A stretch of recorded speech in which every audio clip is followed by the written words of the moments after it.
Kira-kira, ya kira-kira hidup Anda masih berapa tahun?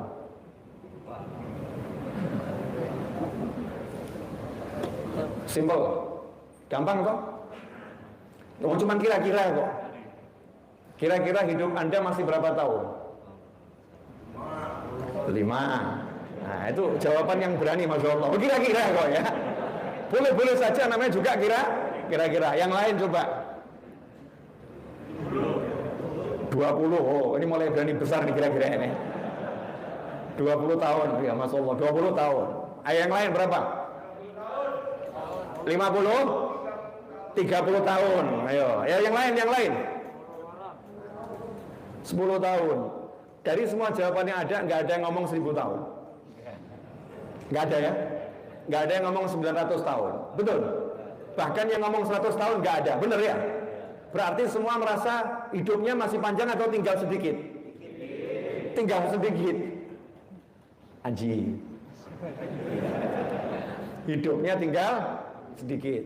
Alhamdulillah, pada sadar semua. Sadar baru usia loh ya. Belum sadar sampai jadi kesadaran. Hidupnya tinggal sedikit. Pertanyaan saya yang selanjutnya, sederhana saja. Nanti setelah hidupnya berakhir pindah kemana? Kuburan. Alam kubur atau kuburan? Pindah ke alam kubur. Pindah ke alam kubur. Pertanyaan selanjutnya, kira-kira kamu di alam kubur bahagia atau sengsara? Dah. Jawabannya simple. Ya Beb, kalau inget dosa sih ya kelihatannya sengsara. Betul kan ya? Tapi sebagai manusia kan ya harapannya sih ya bahagia di alam sana. Betul ya? Harapannya bahagia. Oke, ini yang mau saya ambil. Kita berharap bahagia di alam barzakh, di alam kubur dan seterusnya. Karena itu baru perjalanan pertama. Masuk alam kubur, dibangkitkan di mahsyar. Mahsyar perhitungan amal ya, yaumul hisab. Kemudian baru nanti jalan ke surga, insyaallah gitu kan ya. Kemudian nanti baru sampai surga. Setelah itu masuk dalam surga. Itu ada proses yang panjang. Kita bicara kubur dulu, alam kubur, alam barzakh. Semua pengen di alam kubur bahagia, betul? Allah lebih dari itu.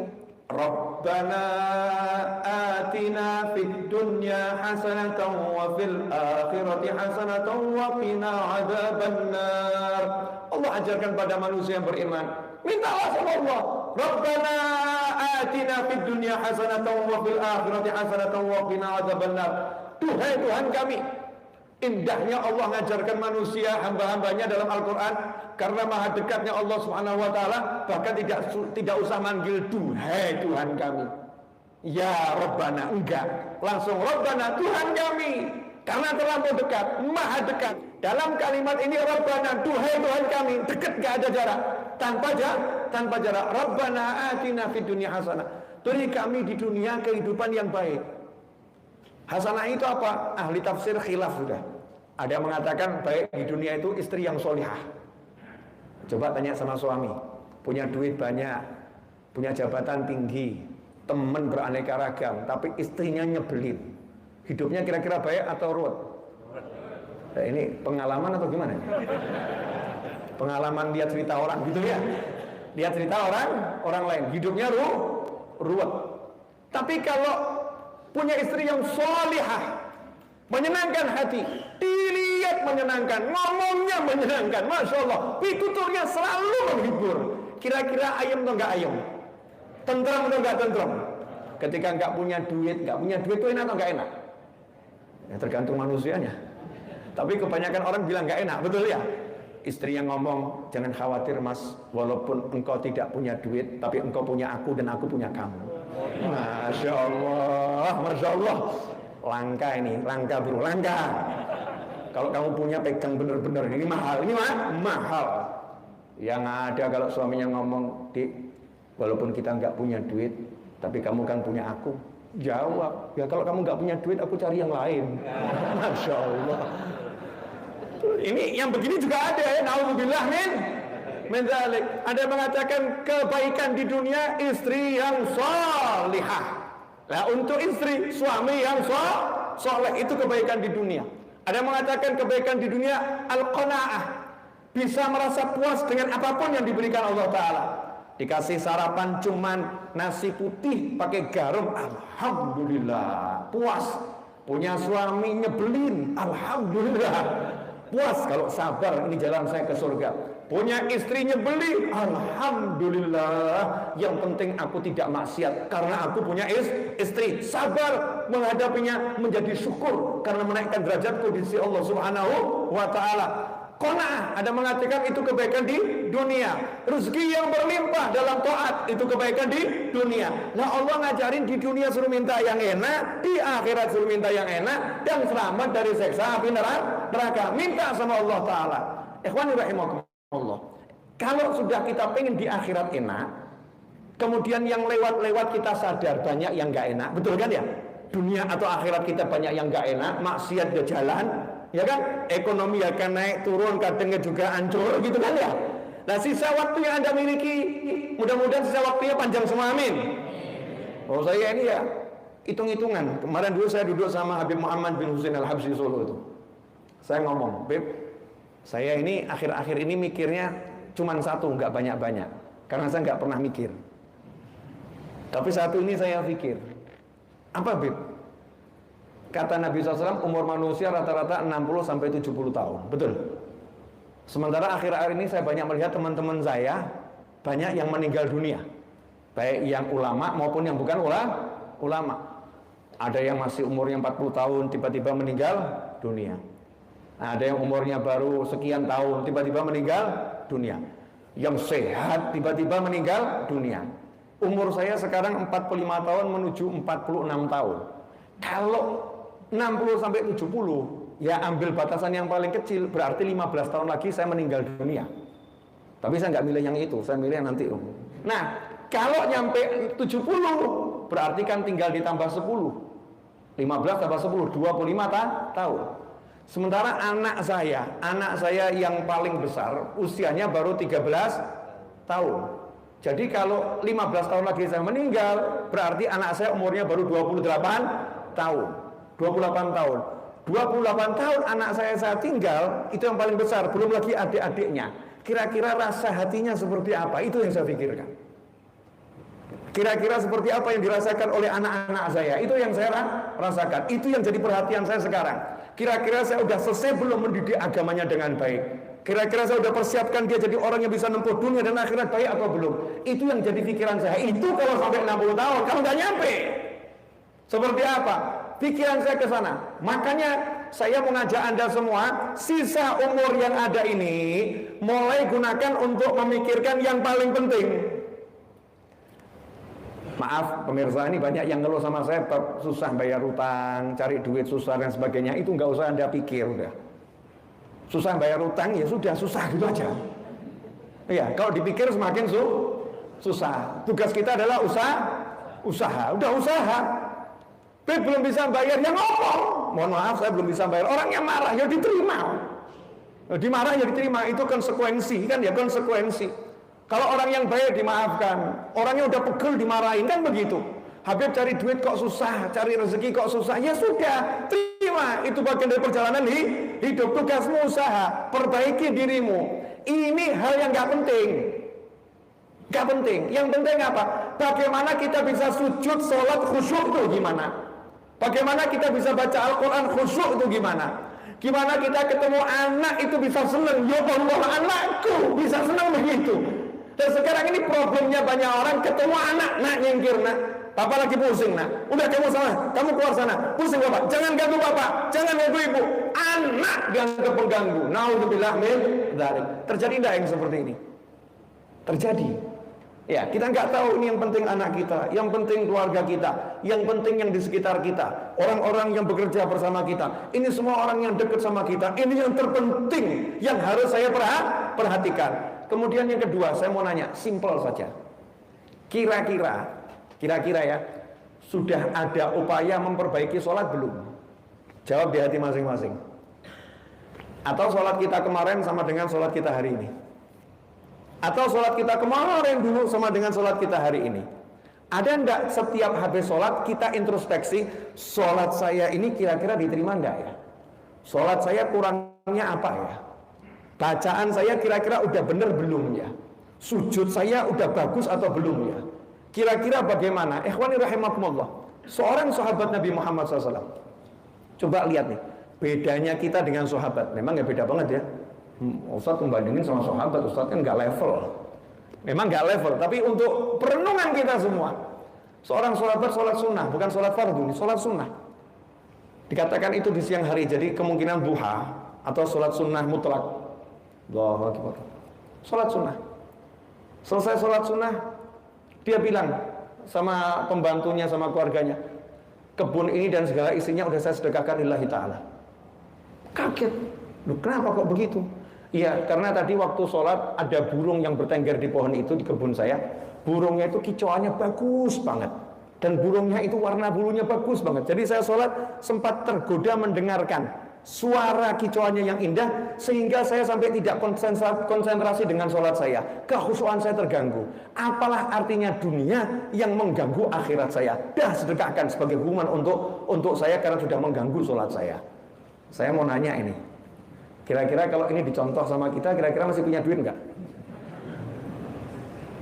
Habis semua ya, habis semua. Bahkan kalau kita dalam sholat Allahu Akbar, telepon berdering, anaknya ngangkat, ayah, teman ayah mau kesini barusan telepon mau ngasih duit 100.000.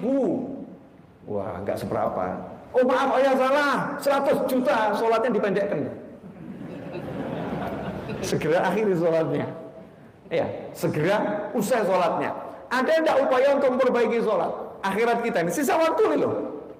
Tapi coba kalau urusan ibu-ibu masak, masya Allah, ibu, kalau ibu lagi belajar buat roti, itu kira-kira pengennya roti yang berikut itu sama dengan roti yang barusan dibuat atau lebih baik? Lebih baik. Roti yang sekarang pengennya lebih baik dari yang kemarin atau sama? Lebih baik. Pasti ngecek, oh ini rasanya gimana ya? Oh ini lembutnya gimana ya? Oh ini ngembangnya gimana ya? Dicek betul tuh. Itu buat roti. Buat roti seperti itu, buat teh seperti itu, buat kopi seperti itu, dirasa-rasakan. Nah ini sholat yang menjadi penyelamat kita dunia akhirat, kita rasa-rasakan enggak ini? Sholat saya gimana ini? Kalau kita abai dengan sholat, tidak perbaiki sholat, maka hidup kita akan berantakan semuanya.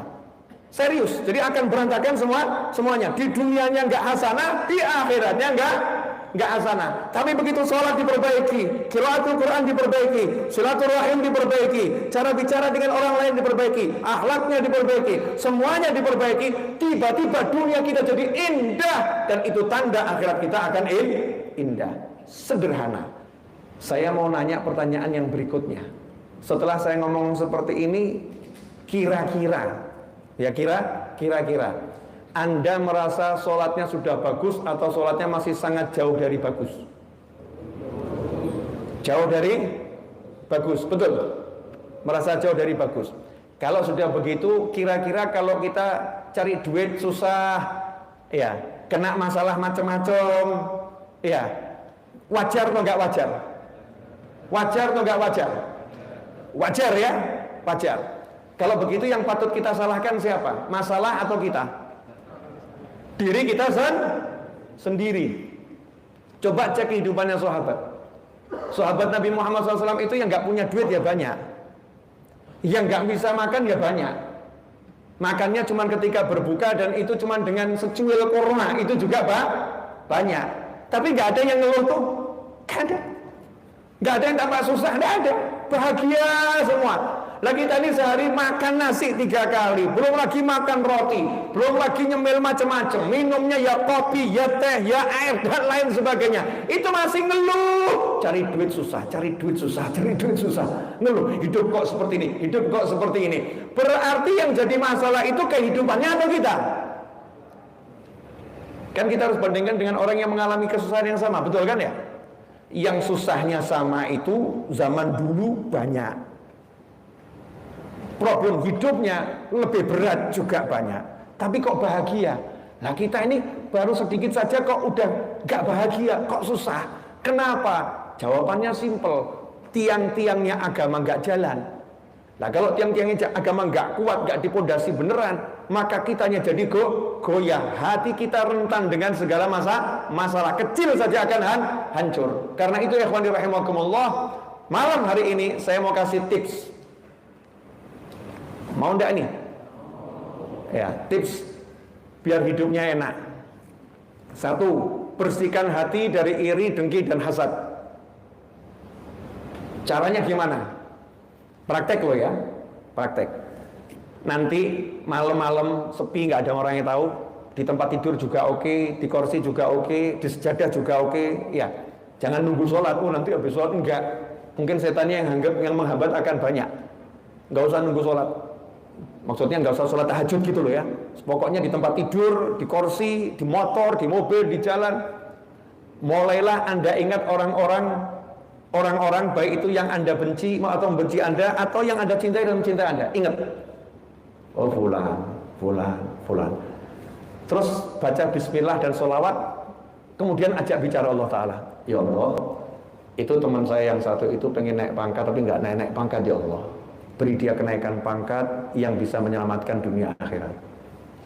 Ya Allah, itu teman saya yang satu itu pengen punya anak, ya Allah. Belum punya anak, ya Allah. Tolong beri keturunan yang soleh dan solihah. Ya Allah, itu teman saya yang satu itu, ya Allah, dia lagi mengalami kesulitan ekonomi, ya Allah. Tolong beri rezeki yang banyak berlimpah ruah dan segala nggak pakai susah payah, ya Allah. Ya Allah, itu orang yang satu itu, ya Allah, dia sering mencaci saya, memaki saya, ya Allah. Tolong ya Rabb, jadikan dia orang yang lebih baik dari saya. Beri dia kesehatan ya Arhamar Rahimin untuk taat padamu. Ya Allah, ya Allah, ya Allah, ya Allah, ya Allah. Yang ikhlas ya. Saya nggak mau ngomong. Nanti kalau saya ngomong Anda melakukannya karena yang saya omongkan. Lakukan itu. Darul ajaib. Besok dan lusanya dan lusanya dan lusanya dan lusanya, maka kita akan menemukan keajaiban-keajaiban. Kaget-kaget nanti. Ya Allah, ya Allah. Nanti gitu terus. Jadikan itu hobi. Hobi mendoakan orang lain tanpa orang itu tahu. Di situ nanti hati kita akan semakin bersih. Karena kita akan semakin peduli dengan orang lain. Kita akan cari orang-orang yang susah. Oh, ini punya kesusahan ini. Nggak gampang. Ayo coba cek. Mau doain siapa sekarang? Kalau ada suruh gitu malah mau doain siapa? Buat daftarnya aja bingung ya. Siapa ya? Yang mau saya doain siapa ya? Apa mau saya doakan apa ya? Mau saya mintakan apa ke Allah Subhanahu wa Ta'ala? Buat itu daftar dalam hati, dalam benak.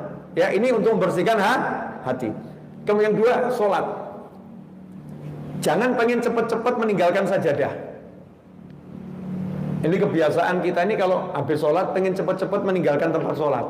Entah sajadah, entah karpet, apa itu. Pengen cepat-cepat pergi. Usahakan menyadari saya lagi di hadapan Allah Ta'ala. Ini waktu yang mahal. Saya mau berduaan sama Allah Ta'ala. Gak usah lama-lama. Tapi jangan cepat-cepat, paham ya? Hatinya itu yang jenak, dinikmati gitu. Saya lagi sholat. Zikir habis sholat itu baca yang benar gitu. Jangan asal subhanallah, alhamdulillah, Allah, seperti selesai udah gitu ya.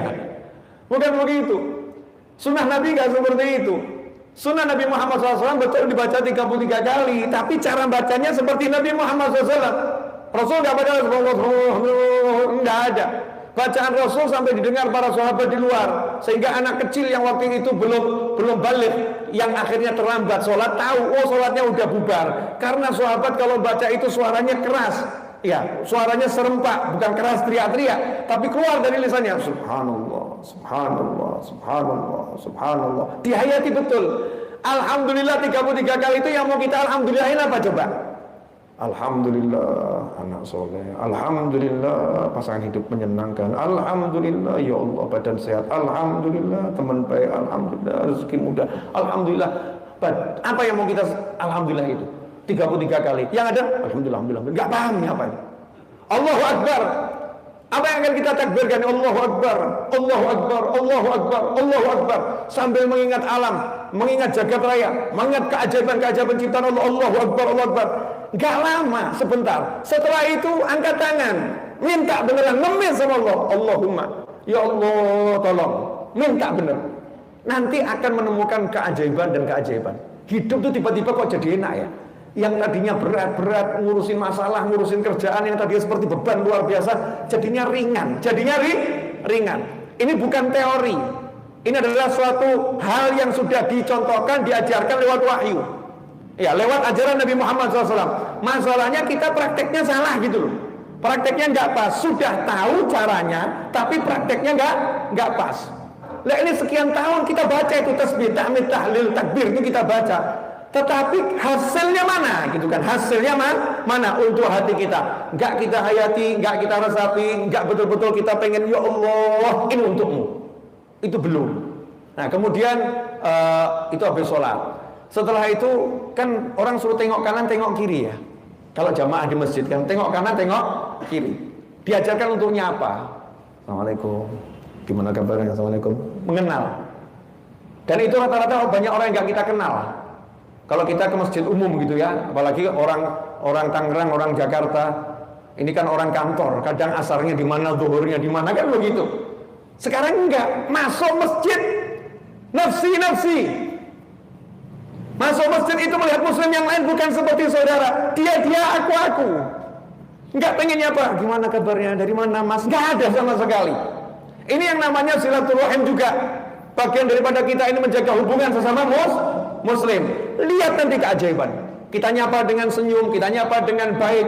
Maka orang akan lihat, Masya Allah umat Islam ini ya, kalau ketemu menyenangkan. Alam ini akan jadi sejuk. Bukan jalan sendiri. Yang ngeri justru kalau udah masuk masjid, lihat muslim yang lain muncul di kepalanya. Alirannya apa ini? Ini muslim golongan mana ini? Waduh, kok dari pakaiannya, dari ininya, dari itunya, jadi bukan lagi fokus sama Allah Ta'ala, justru hati kita rusak. Kalau kita baik itu ya baik untuk kita sendiri. Nah kalau udah seperti itu, Masya Allah, sholatnya dari masjid, Habib sholatnya di rumah. Kalau sholatnya di rumah, tengoklah yang sholat bersamamu, pasangan hidupmu, anak-anakmu. Ajak ngobrol, ajak ngomong, sapa mereka semua. Insya Allah akan menjadi sesuatu yang menyenangkan dan merubah kehidupan kita menjadi kehidupan yang jauh lebih baik.